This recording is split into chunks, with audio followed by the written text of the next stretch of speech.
देश के 3 बड़े फैसले आज आए। जी हां, 3 बड़े फैसले ताजमहल को लेकर, ज्ञानवापी को लेकर और मथुरा की शाही मस्जिद को लेकर। ये 3 फैसले आए हैं। इन 3 बड़े फैसलों में क्या कहा है अदालत ने, सबसे पहले मैं आपको ये बताने जा रहा हूं। ये देखिए जरा, तीनों फैसलों में कोर्ट ने क्या फैसला दिया है, ये देखिए जरा, आपके सामने आ गया। 3 आप देख रहे हैं, एक तरफ ताजमहल है, ताजमहल के ठीक बगल में आप देख रहे हैं मथुरा की शाही मस्जिद, और शाही मस्जिद के बगल में आप देख रहे हैं ज्ञानवापी। तो सबसे पहले ताजमहल से शुरुआत कर रहे हैं। ताजमहल में 20 कमरे खोलने की मांग खारिज कर दी गई है। बड़ा फैसला आज का था।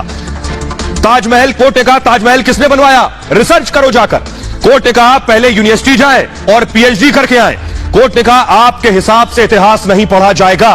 ताजमहल के बाद दूसरा बड़ा फैसला आया मथुरा शाही मस्जिद में, जिसमें कोर्ट ने कहा 4 महीने में सुनवाई पूरी करिए। इसमें कई याचिका लगी है। कोर्ट ने कहा 4 महीने में निपटाइए, जरूरी हो तो हर दिन सुनवाई कीजिए इस मामले में, निर्धारित समय के अंदर इस मामले को सुलझा लिया जाए। कोर्ट ने कहा सभी याचिका को क्लब करने की मांग की है कोर्ट ने, और ज्ञानवापी पर सभी को फैसले का इंतजार था। तो ज्ञानवापी में फैसला आया कि सर्वे जारी रहेगा, कोर्ट कमिश्नर नहीं बदले जाएंगे और 17 मई तक रिपोर्ट सौंपनी होगी।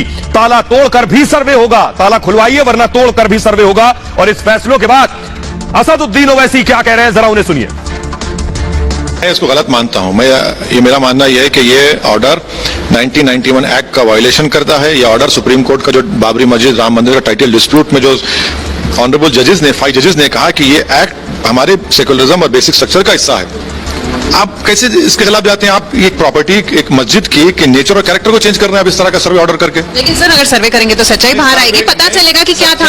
सच्चाई ये है जो पार्लियामेंट ने कह दिया कि 1991 में हमने कानून पास करके कह दिया कि 15 अगस्त 1947 को जो रिलीजियस प्लेस होगी वही रहेगी। वो सच्चाई है। अब सच्चाई को आप खोलना चाह रहे हैं।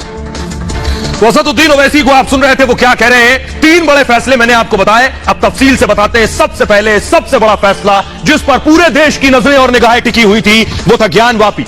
ज्ञानवापी को लेकर कोर्ट में आज सुनवाई के बाद फैसले का दिन था, ऑर्डर सुरक्षित रख लिया था। तो कोर्ट ने आज क्या कहा है, कोर्ट में क्या हुआ है, जरा ये देखिए।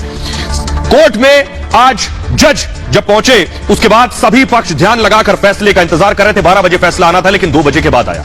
कोर्ट में कहा गया ज्ञानवापी मस्जिद का सर्वे फिर होगा।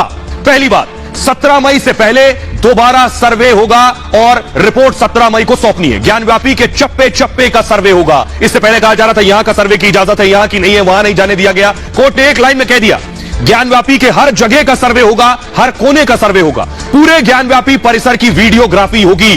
कमिश्नर कहीं भी फोटोग्राफी के लिए आजाद है, स्वतंत्र है। कमिश्नर का जहां मन होगा ज्ञानवापी में वो उसकी वीडियोग्राफी करेंगे। ज्ञानवापी में तहखाना खोलकर भी सर्वे होगा। जी हां, तहखाना अब तक नहीं खोला जा रहा था, अब उसके भी सर्वे के आदेश दे दिए गए।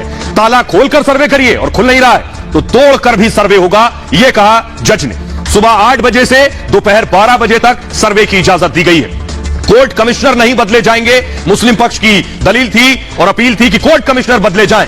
तो अजय मिश्रा कोर्ट कमिश्नर थे और अभी आगे भी कोर्ट कमिश्नर अजय मिश्रा रहेंगे। विशाल सिंह और अजय प्रताप सहायक कमिश्नर के तौर पर नियुक्त कर दिए गए हैं। हर हाल में सर्वे की कार्रवाई जरूर होगी, कोर्ट ने कह दिया है, और विरोध करने वालों पर कड़ी कार्रवाई की जाएगी। अगर वहां कोई वीडियोग्राफी रोकेगा तो उसके खिलाफ एफआईआर भी दर्ज होगी, एक्शन भी पुलिसिया होगा। डीजीपी, चीफ सेक्रेटरी बाकायदा इसकी निगरानी करेंगे। जिलाधिकारी यानी डीएम और पुलिस कमिश्नर करवाएंगे इस सर्वे को पूरा। 17 मई को कोर्ट में रिपोर्ट देनी होगी। यह हुआ आज कोर्ट में। आइए अब मैं आपको सुनवाता हूं इस मामले में। उससे पहले आपको बताऊं, बड़ी खबर आ रही है, ब्रेकिंग न्यूज। जज ने फैसला दिया और बड़ी ब्रेकिंग न्यूज है, आपको बताऊं।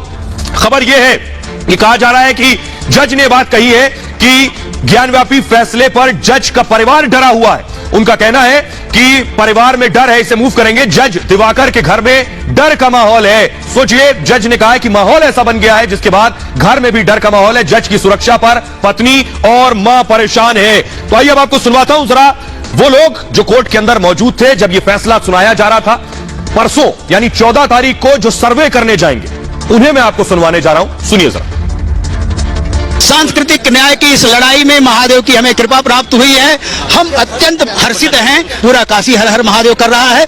इस मामले में जिला प्रशासन ने सुनिश्चित कर दिया कि 17 मई तक की संपूर्ण एडवोकेट कार्रवाई सुनिश्चित कराएं। 2 और सहायक एडवोकेट कमिश्नर रहेंगे। संपूर्ण ज्ञानावापी परिसर का कमीशन होगा, तहखाने खुलेंगे, वीडियोग्राफी होगी, समाज के सामने सच्चाई आएगी। जिला प्रशासन को निर्देश दिया गया है किसी भी तरह का अवरोध पैदा करने वालों से सख्त कार्रवाई की, उनके खिलाफ सख्त कार्रवाई की जाए। अजय कुमार मिश्रा के साथ विशाल सिंह भी लगाए गए हैं और किसी कोई अगर हिला हवाली करता है, कमीशन कार्रवाई में अनुपस्थित रहता है तो भी कमीशन कार्रवाई होगी और कमीशन कार्रवाई में यदि कोई विरोध करता है उस पर FIR दर्ज होगा, मुकदमे किए जाएंगे। मुस्लिम पक्ष या कोई पक्ष तहखाने के अंदर नहीं जाने देगा। जो माननीय न्यायालय का आदेश होगा, अगर आदेश में ये होगा कि तहखाने के अंदर जाकर के सर्वे किया जाएगा तो वो प्रशासन कराएगा। विपक्षी माननीय उच्च न्यायालय में एक बार पहले जा चुके हैं, वहाँ से उनकी ये रेट खारिज भी हो चुकी है। अगर वो फिर जाना चाहें आज के आदेश के उसमें फिर जाना चाहें तो वो स्वतंत्र है, वो जा सकते हैं माननीय उच्च न्यायालय। माननीय न्यायालय ने बहुत बड़ी जिम्मेदारी दे दी है। इसको निष्पक्ष तरीके से बिना किसी भेदभाव के और दोनों पक्ष की उपस्थिति में सर्वे कमीशन की कार्रवाई अमल में लाई जाएगी। इस बार माननीय न्यायालय ने एकदम स्पष्ट आदेश पारित कर दिया है कि जिला अधिकारी पुलिस कमिश्नर वाराणसी के निर्देश में और उनके निगरानी में ये कमीशन की कार्रवाई अमल में लाई जाएगी। न्यायालय ने सारी जो है व्यवस्थाएं खुद बना के इस बार ऑर्डर में सारी व्यवस्थाएं उन्होंने खुद बनाई हुई है। मुझे लगता है शायद समय भी उन्होंने निर्धारित किया हुआ है। केवल हम लोगों को एक डेट देनी है कि किस डेट से, और वो निरंतर चलेगा जब तक कार्रवाई खत्म नहीं हो जाती। ऑर्डर में मैंने पहले ही बताया हुआ है कि ऑर्डर में ये व्यवस्था दी गई है कि कौन क्या देखेगा, कैसे सर्वे पूर्ण कराया जाएगा।